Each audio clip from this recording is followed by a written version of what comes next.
Last video we have seen the classification of transmission line in the short transmission line, medium transmission line and the long transmission line. So today we'll see the performance of single phase short transmission line. So as the name indicates, the length is short and also it operates at a very low voltage. So the line voltage is up to 80 km and the line voltage is less than 20 kV are considered to be a short transmission line.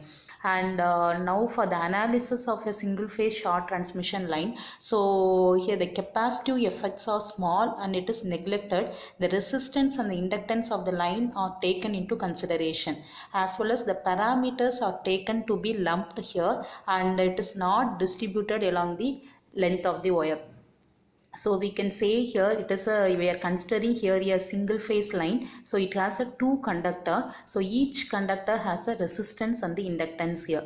And for the short transmission line, so all the parameters are lumped here. The resistance and the inductive reactance are considered to be lumped in one conductor here. So here this is R is nothing but it is a R1 plus R1, that is a 2 into R1. So R is nothing but it is a loop resistance, as well as here X is nothing but it is a x1 plus x1, that is 2 into x1. So x is nothing but it is a loop reactance, and Vs is nothing but sending end voltage, and Vr is nothing but your receiving end voltage. And the power factor we can find out, that is cos pi r equal to power factor of the load. So here there is no shunt path here, so the sending end current will be equal to your receiving end current, that will be equal to your load current I. So that was only have written figure B. R is nothing but loop resistance. We are considering outgoing as well as the return conductor. So the R is 2 into R1 and X is nothing but loop reactance, that is X equal to 2 into X1. We are lumped at one conductor. So we are getting it is R and X. So PR equal to receiving end voltage and Vs is nothing but is a sending end voltage, and cos phi R is nothing but power factor of the load, and I is nothing but it is a load current. Here the IC is neglected, the capacitive current is neglected, so the load current will be remains constant at all the points along the entire length. So the IS will be equal to your IR, IR will be equal to your load current. Now next one we'll see the phasor diagram, how to draw the phasor diagram for the short transmission line. So here we are considering it is a lagging power factor of the load. So here from the figure, so this is the phasor diagram for a single phase lagging power factor. So first we are considering here the VR as a reference here, that is VR, that is we are considering OA equal to, that is a VR. So VR we are taking it as a reference, so we are considering from at the back. So here the current I lags behind this VR by an angle, it is a pi r. So we are taken the current IS, that is we are considering it as a phasor, that is a OB. And next one is we have to find out this drop, that is a I into R. So the voltage drop in the resistances, it is I into R. This I into R drop, it will be in phase with the current, that is a OB. So we have to draw here, or we can draw a parallel line to this current I. So if you are drawing parallel to this current I, we are getting this phasor, that is a AC. So that is nothing but your resistive drop, that is I into R. So next one we are considering it is a I into X, that is a reactance voltage drop in the reactance. So that is I into X. So it is represented by the phasor, it is a CD, and which will leads the current by an angle 90 degrees. So we have to draw perpendicular to the current I, that is OB. So if you are drawing perpendicular which makes an angle 90 degree, so this drop is, that is a reactive drop, that is I into X. So the total impedance of the voltage drop is the phasor sum of these two drops, that is a resistive drop as well as the reactive drops. So if we are adding these two, we'll get the total impedance, that is I into Z. So that phasor we are written it as A and D. Now next one we have to find out what is our Vs. So the Vs is nothing but it is VR plus this IR drop plus this reactive drop Ix. So if you are adding here, we'll get what is your Vs. So the Vs is nothing but, so this VR drop plus this IR and Ix, this total impedances, that is I into Z. So the VR plus I into Z is equal to, it is a Vs. So this is sending end voltage Vs will be equal to, that is VR plus it is I into Z. So here this current I lags behind this sending end voltage which makes an angle that is a pi s. So the pi s is nothing but it is a cos pi s is nothing but your sending end power factor. And here we have to find out this del. The del is nothing but it is a phase displacement between these two voltage, that is a sending end voltage and the receiving end voltage. Next we are finding out the magnitude of Vs that can be find out from the right angle triangle OGD. So here we can see the triangle from the figure, that is a triangle that is OGD. So here is this OD will be equal to, that is OG plus it is GD.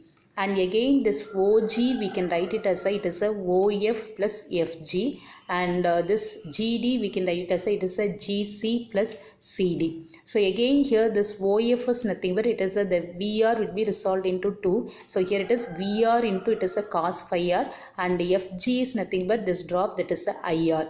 And similarly here this GC is equivalent to your FA. So the FA is nothing but it is VR into sin phi r. So the GC is VR into sin phi r, and CD is nothing but it is a IX. So that only here we have written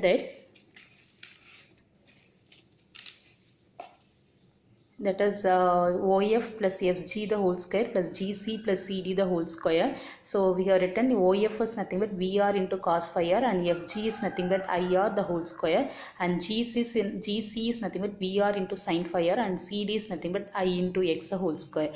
So if you are finding this is Vs square, if you are finding Vs, this is the root of this term, or we can write it as 1 by 2 of this term. So this is your Vs. So next one we have to find out the sending end power factor. So sending end power factor is it is a cos phi s. So cos phi s we can write it is a adjacent side divided by hypotenuse. So this is your adjacent, this is your hypotenuse side. So adjacent is it is OG. OG again we can write OF plus FG. Again here it is hypotenuse is it is OD. So this we can write OF is nothing but it is VR into cos phi r. Again FG is nothing but it is a IR, and again OD is nothing but it is a Vs. So that only here we have written it is VR cos phi r plus IR divided by it is Vs. So next one is we are finding the alternative expression for Vs using complex algebra.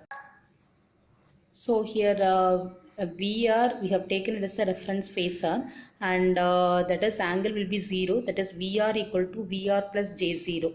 And again here we are considering for a lagging power factor, so IR will be equal to IR at an angle minus phi r. So we can write e to the power of minus j phi r. So IR will be equal to your I. So I into it is e to the power of minus j phi r. So again e to the power of minus j theta is cos theta minus j sin theta. According to that we can write I into cos phi r minus j I into it is sin phi r. Again here line impedances Z equal to R plus JX, sending end voltages Vs equal to VR plus I into Z. So we know VR is nothing but VR plus J0, and I we got I into cos phi r minus j I into sin phi r, and Z is R plus JX. So here these two terms if you are multiplying, we can separate the real part as well as the imaginary part. So we are getting Vs is nothing but VR plus IR into cos phi r plus I into sin phi r plus j into I into cos phi r minus I into r into sin phi r. So the magnitude of Vs we can write, that is if you are taking the squaring of this one and taking the root, so it will be same. So this is your Vs. So again from the figure C, so we can write down, so what is your pi s. So the pi s we can take from the figure here.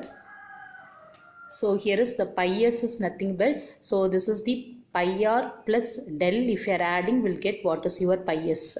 So that only here we are written pi s equal to pi r plus del. So the del is nothing but it is a tan inverse of this imaginary part divided by this real part. So imaginary part is here Ix into cos phi r minus IR into sin phi r divided by your real part is VR plus IR into cos phi r plus I into sin phi r. So this is your del value. Now we have to write down the approximate expression for Vs. So if you are considering here this drop I into X and I into R is very small, and this difference is also very small compared to your VR. So this term will be neglected. So we are getting that is Vs will be approximately equal to VR plus IR into cos phi r plus Ix into sin phi r. So this approximate value will give the accurate result for the lagging power factor. So next one is a unity power factor of the load. So for the unity power factor, we know the voltage and the current will be on the same phase. So here also we have considered here that is VR as a reference, and the current is also on the same line. So both are will be in phase with each other. So again here we are considering the voltage drop, that is across the resistance, that is I into R. So the I into R will be in phase with this current I. So it is on the same line, and the voltage drop across the reactances, it is I into X. So which leads the current by an angle 90 degrees. So we have to draw perpendicular to the current I. So here next is we have to find out the total voltage, that is a sending end voltage Vs. The Vs will be equal to this VR plus this total drop, that is IR plus IX is I into Z. So Vs is nothing but it is VR plus I into Z. So Vs is nothing but your sending end voltage, and again this current Is lags behind the voltage Vs by an angle, it is a pi s. So cos pi s is nothing but your sending end power factor. So from this triangle, right angle triangle, that is OCD, so that is OD square will be equal to, it is OC square plus CD square.